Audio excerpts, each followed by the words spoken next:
Well, now I have a little something extra to say about my 12th version of simulating the Newman motor. Um, there isn't any difference when seen from the battery pack when this simulation is at cruising speed, supplying around 50 or more amps to the motor, as compared to full throttle of supplying 200 amps to the motor, because nothing changes from the point of view of the battery. The change is how much energy is being supplied by the spinning magnet. That regulates the speed of the motor. And the battery pack, what it supplies to the motor is fixed. It doesn't vary. This is what's interesting about the Newman motor. And that's why you don't alter your range per charge of the battery pack regardless of how fast you drive. Normally that's the case. You drive faster and your charge on the battery pack does not last as long. You chew it up quicker, especially if you're driving uphill at normal speed because everybody's, tagging behind you, kissing your rear end because you're not driving fast enough for them. Well, I'm a 3,000-pound electric car. What do you want? But, for a half-hour duration, more or less, traversing, I want to say 3,500 feet gain in elevation, to head to a mountain pass in the Washington Cascade mountain range. It took about 25 minutes, and I had people pile up behind me because I wasn't driving fast enough for them. Everybody there on the Highway 12 drives like maniacs. West of the Cascades, we're actually on the Cascades and west of them, they drive like maniacs. But east of the Cascades, when you get out into the drier valley middle section of the state, and then over to the east side, they're so mellow and nice. I don't know, there's something weird going on the western side of the Washington state. Anyway, so driving up that incline with, accelerating non-stop for nearly half an hour, it really, it wipes out your battery pack. It's gone. And you weren't even keeping up with normal traffic. But, so that's the norm for electric cars. But in this situation, that doesn't change anything. The extra energy has to come through the spinning bar magnet in terms of volts. And not much difference. 10 volts cruising. No, excuse me. In this case I have two rotors. And if the voltage is split in parallel, then that would be 20 volts cruising versus 70 volts at full throttle. And so, okay, you almost need another battery pack to supply the 70 volts extra. And that'll get chewed up. But not the battery pack on the other side, on this end, on the left side here, that we normally take to be the only battery pack that's supplying the motor with DC pulses, because that's the way we look at a Newman motor. But a Newman motor is a fixed speed motor. About the only way you can change the rotation speed is to increase the voltage coming from this battery pack. And on an electric car, we don't have much wiggle room.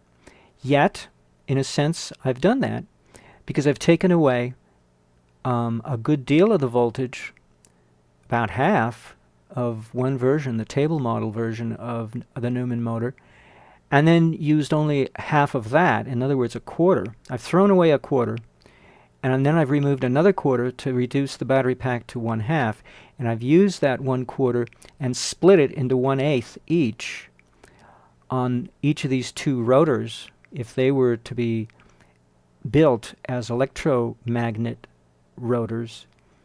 But that's only full throttle speed at 1/8 of what the battery pack used to be at 300 volts. For cruising, 20 volts of 150, that's 1/7, that's like 15%. So more than the 150 volts required baseline. So you still need a little bit more volts, and they will get used up quickly. So, with a 300-volt battery pack, you could conceivably accelerate for an appreciable length of time if you had to. The rest of the time, well, when you use it up, you use it up. Then you got to recharge. So, but see, the rest of the time you're normally not using. I didn't compute that in. Darn it. I got to do more. Yeah, I have to do more calculations to get the true value of the enhanced range, because now I realize I got to treat these rotor coils as if they're draining another set of battery modules at a certain pace. Oh, that's right. Oh my God. No, it wouldn't work. It would drain even faster. Well,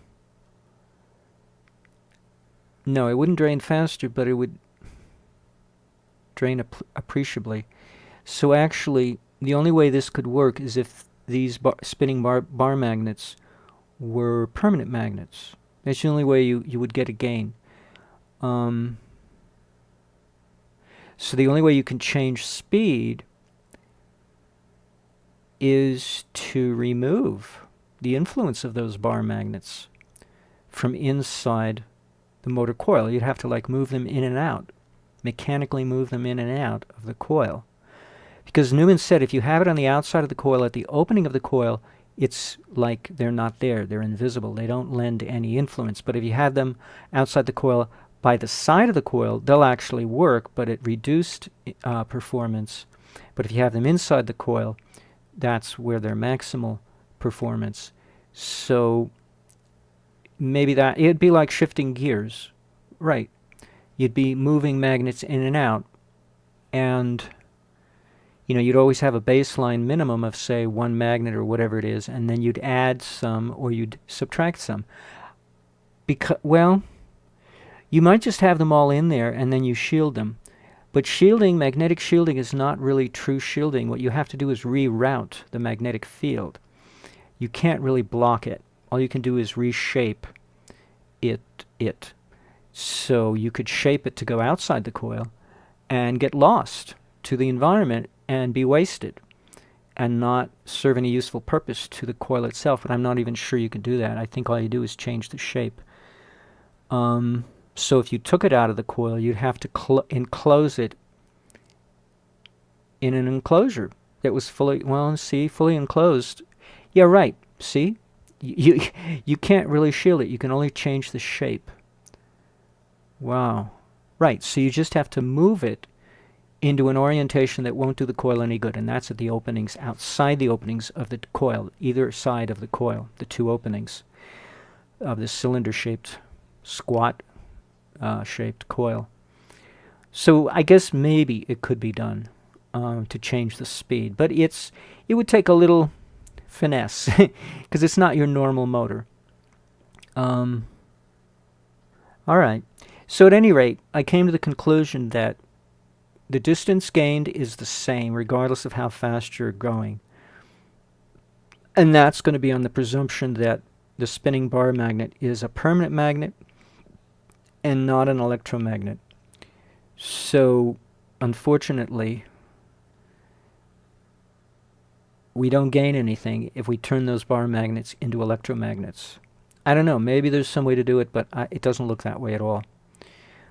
So that was my little extra, and it's okay. I didn't think of this the last time I tried to make the video and I lost all the audio, so it's just as well that I ended up with practically nothing to say because I really didn't have anything new to say. So this is good. This is something we have to look at. Which way do we want to go? Do we want a permanent magnet or do we want an electromagnet serving as the rotor spinning inside the coil? Or do we have the rotor as a permanent magnet, not as an electromagnet, and it's not a rotor. It's a stator. It's fixed in space, magnetically coupled to the chassis of the car. Does that help anything? Despite the fact that the chassis of the car is not magnetized. It's just magnetizable. and then we spin the rotor, we spin the coil around the rotor, and the rotor is stationary.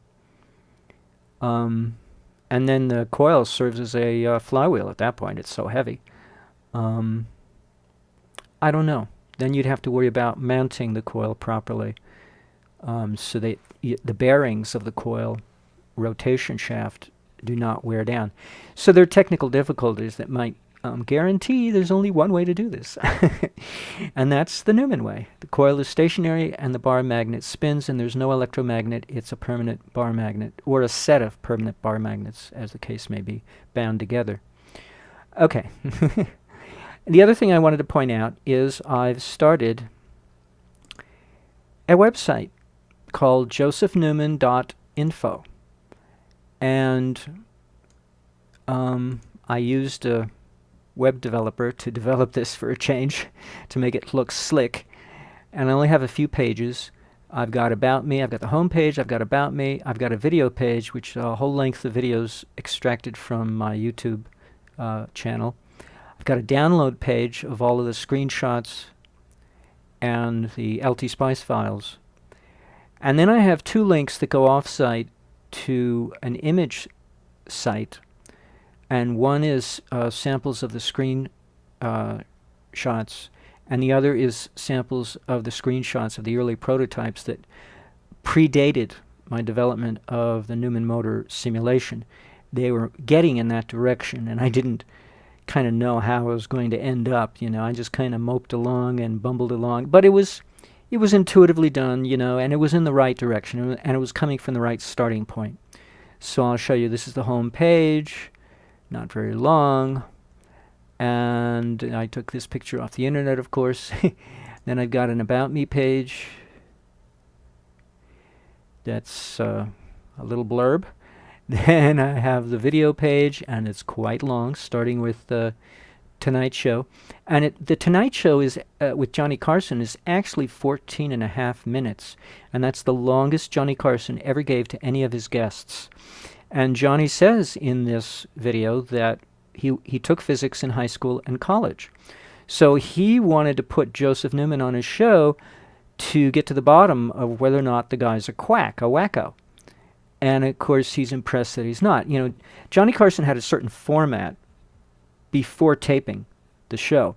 He would call up the guy and converse with him, and they would plan in general terms what they would talk about. They didn't script it exactly, but they did kind of have an outline that they were working with. And that gave Johnny a little wiggle room to ad-lib, but it also kept them both well informed that there weren't going to be any major surprises, but they could look forward to little innuendo surprises once in a while in the course of the interview, something that Johnny would throw at them to throw them off guard a little bit, see how they respond. But it doesn't look like he does this with Joseph. He really, Joseph Newman is one of the few people I think that Johnny Carson didn't use sarcasm or something or other to see if he could throw them off guard and elicit a humorous response from the audience and from himself at the guest's expense. And if they had a good sense of humor, if they were a comedian like Jonathan Winters, then they would do it to each other. But if it's a serious guy like an inventor and somebody that Johnny had determined previous to the taping of the show by way of phone conversation with Joseph, talking to the guy, oh, this guy sounds legitimate, so he decided right then and there before the taping to be serious and treat this seriously and with a certain sincerity, which is quite an honor that Johnny paid Joseph Newman, unlike just about anybody else that he had on his show. Actually, now that I think of it, no. Yeah, it wasn't Johnny Carson. It was Merv Griffin had, who was Nixon's advisor? Henry Kissinger. He was very serious with Henry Kissinger, but that's because Henry Kissinger didn't leave Merv Griffin any wiggle room. He told him exactly what was going to be done. And Merv Griffin had a totally different style. He didn't script anything. He didn't call him in advance to create a generic script. He just did everything off the cuff or without warning. He had his writers, but he didn't warn the guest. So the guest was not prepared for what was going to happen on a Merv Griffin show, more or less. I mean, if they were an actor and they knew their movie clip was going to be shown, that was about it. So this is the video page, and then the download page. I couldn't download anything other. I couldn't put ASCII, ASC files, ASC files, the LT-SPICE files for download. I could only put on zip files to suit my purpose. So I made zipped up files in 4 categories, 2 that were screenshots and 2 that were LT-SPICE files of either the Newman motor or the early prototypes in which I was getting to be to that point. So the sample screenshots are at this postimg.org, postimg.org, and it's a little cumbersome to work with, but at least if you click on an image, you can blow it up to the full-size image, and that's what I had wanted, but I couldn't get the website to do that, the web builder to do that for me. There was a photo gallery. Maybe I have to look at it some more to see if there's something it can give me that'll do what I want it to do. Namely, if I have a photo gallery, you click on the thumbnail and it blows up to a full-size image. And then you can page, or you can scroll through, Rolodex style, scroll through the thumbnails. But you don't get to do that on this post image. You just have to hit your back button and try something else. And since all of these titles start out with the same words, you don't know one image different from another. It's like, oh, Gewalt. I should probably change the titles on these things so that they... Yeah, I think I have some work to do. Some more work. So that's the samples, and then the prototypes are not as many images. Yeah, here you can at least see the titles are all different. So I got a little more work to do. Anyway, and I saved this. I've been busy trying to post my work to various forums, and I'll tell you, I got kicked out of one forum right away, and I was called a spammer. It was Tesla Motors Club website. They have a forum, and it was only because I, Googled, right? And I saw somebody had posted something, so I thought it was okay. They closed down his message thread, and they didn't allow him to say anything more. But I was able to add something, and it didn't take long for them to block me and remove what I had posted. I thought I did a thoughtful entry, but they called it spam, I guess because it was off topic, too much off topic. Like, I'm trying to promote Joseph Newman as if it's for real, and I actually believe it's for real, and here's my proof. Oh my God, that's way over the top of what people can handle. If you sound like a kook, then they can tolerate you barely. But if you sound like a serious researcher who's done your homework, and no one's going to easily be able to countermand you, and they may not even be able to understand you because they're expecting it to be quackery, which is a very simplistic way of looking at things and doesn't require any intelligence. So it probably scared them in addition to being off topic, and so they blocked me. I can't go back for any reason, even for some other reason. Okay, whatever. So here's my website, and I thought it's pretty cool. It did cost me a few pennies, but it's at the end of the month, so maybe I can survive till my next Social Security check. So anyway, I'm kind of proud of it. I wanted a clearer image of him here, but I couldn't get something as good as this, as close-up shot, and he's got his hand like he's authoritarian talking to you, And then if I put funny-looking titles and statements here, it's because one of the things I paid for was to try to get this website promoted on the search engines, to place it high up on the search engine results. So it told me how to do things based on my decisions of what I chose to do, and so it altered the way I wanted it to look. So if it sounds funny, like, ooh, Joseph Newman motor plans in LT-SPICE, it's like, well, yeah, I'm not lying. It's just, sounds kind of goofy. But it's going to help raise my placement in the search results when it finally kicks in. It's probably not yet. But it's funny, some of the forums I posted to earlier today already got on the search engine, so it's like, whoa, that was fast. But you had to know all 3 terms. You have to use Joseph Newman LT-SPICE. Let's see. See, no, that's Johnny Carson. Let's see if I have Joseph Newman LT-SPICE here.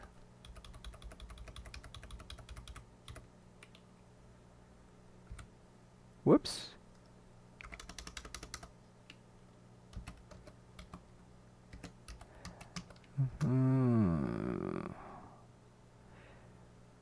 Well, that's the archive. That's what I already... Yeah, science forums. They were nice. You know, some places were nice. And energetic forums, they were nice, you know. But science forums is not affiliated with energetic forums, and they were nice. They actually let me... You know, here the guy is saying, oh, Joseph Newman is so funny, you know. But they are actually very nice, and I put in my nice long post, and they haven't removed it. Isn't that nice of them? Very nice of them. So, you know, some people treat me with respect, and it's really not too many. The EEV blog site, I'm out of there. I can't post anything more. I've literally been booted. All About Circuits, they haven't booted me, but they've closed down the thread that I was starting on free energy and over unity. So that's kind of partial blocking, in a sense. I just can't add to that thread anymore. I can start another thread, at least. I'm not totally blocked, last time I checked. So, you know, it varies, you know, but it's not common to be blocked. But when it happens, oh boy, you really find out you've been landed in the wrong neck of the woods. Really in the extreme. And it's funny because all of my simulations that I did using Paul Falstad's simulator are exercises in extremes. And so when I started interacting with people and I found the same kind of novel attitude, that they were behaving much like my simulations were in the extreme. In other words, there's probably a ton of impedance going on here. In other words, there's a lot of components that are overheating. Now, somebody on YouTube said this to me, and I argued with him. I didn't think they would be true. Well, I have to admit it. The guy was right. I didn't understand impedance at the time, and now I do. Impedance produces heat. It produces wasted energy as heat in various components. And so you really have to go around and look at the components and tell the oscilloscope, if you can, to do a tracing based on voltage divided by amperage of that component. So normally, if you did the watts, it would be voltage times amps. But if you want the impedance, it's voltage divided by amps, and that tells you the resistance of that component. How much overheating is it going to behave in the context of all the other components of the circuit? And then you can compare them, and you can compare different versions to see where you're overheating, it will predominate. And as I understand it, the latest circuit, the overheating is at the battery pack, which is just like a normal EV. It's no different. Let's see if I can find it. Is that it? I think this might be it. Yeah, that's pretty much it. So the overheating will be in the area of the battery pack. So let's see if I can show you. Oh, I gotta scroll down here. Impedance, battery, 500 ohms. See? Because the spinning bar magnet is only 16.5 micro ohms of impedance, and the coil, the big, huge, heavy 300 Henry coil, is only 83 millihenries, or it's negative 340 millihenries, but still it's millihenries. And then you get to the battery, and it's half a kilo ohm of resistance.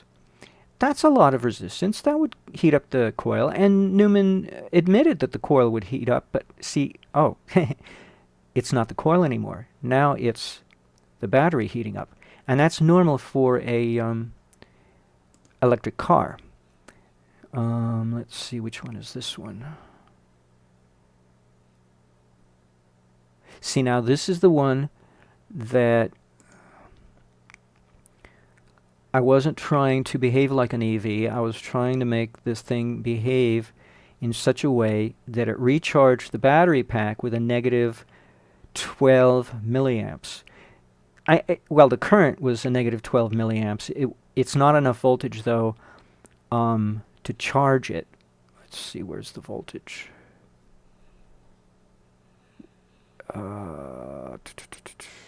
Where's the in? I don't chart the in, do I? No, the in is 300. Well, what's the out voltage? The coil. The coil voltage? Oh, it's negative 500 volts. So actually, yeah, it would charge the battery. Yeah, because I didn't do RMS in the past, so that's I didn't understand. So this would actually recharge the battery pack, but it wouldn't run an EV motor. It would simply self-run without a load. Well, without an electrical load. It would supply mechanical torque for a mechanical load and recharge the battery pack at the same time. So I did manage to do this. Why did I bring this up? But I wasn't looking. Yeah, but it's a constant rate of rotation, and you can't easily change it, like rapidly in traffic.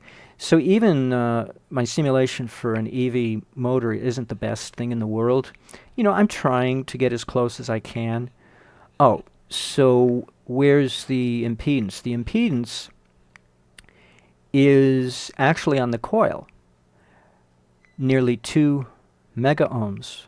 That's a lot of overheating. And the battery is almost 1 mega ohm. It's only half that of the coil. So, and the battery is not as big as the coil, so it's not going to be as diffuse, the heat of the battery pack. It's actually going to be more intense per cubic millimeter on the battery pack as compared to the coil. So this is actually more damaging to the batteries, and the coil is just a coil, See, we can afford to overheat a coil, but not a battery pack. So most of the heat is on the coil, yeah, but it's not as good. So actually, I guess the EV version is better. How about that? The EV version is better. Oh, this is the 200. This is the full throttle version. And, right, everything on the coil and the battery looks like it's normal. It looks like it's this. Oh, we already looked at this. This is the 200. Okay. Then let's look at this one then.